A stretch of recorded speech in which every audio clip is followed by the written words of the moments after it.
ಶ್ರೀ ಗುರುದೇವ ದತ್ತ. ಕಳೆದುಕೊಂಡ ವಸ್ತುಗಳನ್ನು ಹುಡುಕಿರಿ ನಂಬರ್ಗಳ ಸಹಾಯದಿಂದ. ಎಲ್ಲರಿಗೂ ಕಾನ್ಷಿಯಸ್, ಸಬ್ಕಾನ್ಷಿಯಸ್ ಮೈಂಡು, ಮನಸ್ಸು, ಸೂಕ್ಷ್ಮ ಮನಸ್ಸು ಇರುತ್ತದೆ. ಅದರ ಮೂಲಕ ನಾವು ಕಳೆದುಕೊಂಡ ವಸ್ತುವನ್ನು ಹುಡುಕಬಹುದು. ಯಾರು ವಸ್ತು ಕಳೆದುಕೊಂಡಿರ್ತೀರೋ ಅವರು ಶಾಂತವಾಗಿ ಒಂದು ಕಡೆ ಕುಳಿತುಕೊಂಡು 9 ನಂಬರ್ಗಳನ್ನು ಹೇಳಬೇಕು, ಅದನ್ನು ಬರೆಯಬೇಕು.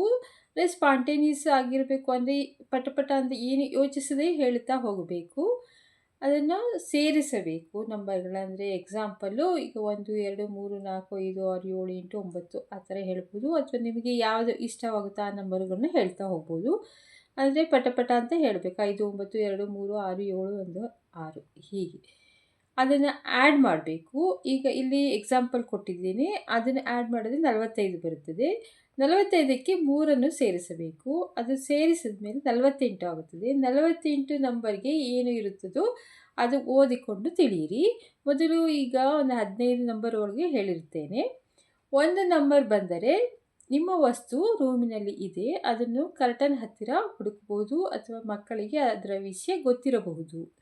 2 ಬಂದರೆ ಮನೆಯಲ್ಲೇ ಇರಬಹುದು ಅಥವಾ ಕೆಲಸದವರನ್ನು ಕೇಳಿ. 3 ಬುಕ್ ಹತ್ತಿರ ಅಥವಾ ಮನೆ ಮುಂದೆ ಇರಬಹುದು.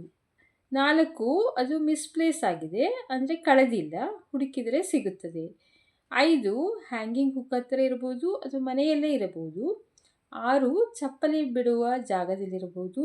7 ಮನೆಯವರು ಬಟ್ಟೆ ಜೋಡಿಸುವಾಗ ಅದನ್ನು ತೆಗೆದು ಇರಿಸಿರಬೇಕು. 8 ಕಬೋರ್ಡ್ ಅಥವಾ ಶೆಲ್ಫ್ ಮೇಲೆ ಇರಬೇಕು. 9 ಬಟ್ಟೆ ಹತ್ತಿರ ಇರಬೇಕು. 10 ಡ್ರಾಯಿಂಗ್ ರೂಮಿನಲ್ಲಿರಬೇಕು. ಸಿಗುತ್ತದೆ. ನೀವು ಮಾಡಿದಾಗ 11 ನಂಬರ್ ಏನಾದ್ರು ಬಂದಿದ್ದರೆ ಅದು ನೀರಿನ ಹತ್ತಿರ ಇರ್ಬೋದು, ಮನೆಯಿಂದ ಸ್ವಲ್ಪ ದೂರ ಇರುತ್ತದೆ, ನೀವು ಎಲ್ಲರೂ ಹೊರಗಡೆ ಹೋದಾಗ ಅದನ್ನು ಕಳೆದುಕೊಂಡಿರಬಹುದು.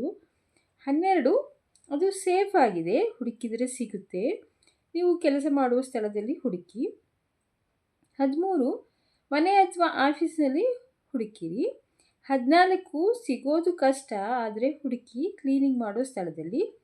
15 ನಿಮ್ಮ ಮನೆಯವರನ್ನು ಕೇಳಿ ಅಥವಾ ಪ್ರಾಣಿಗಳು ಇರುವ ಜಾಗದಲ್ಲಿ ಇರಬಹುದು, ಅಂದರೆ ನಾಯಿ, ಹಸು ಈ ಥರ ಎಲ್ಲರೂ ಇರೋ ಜಾಗದಲ್ಲಿ ಹುಡುಕಿ.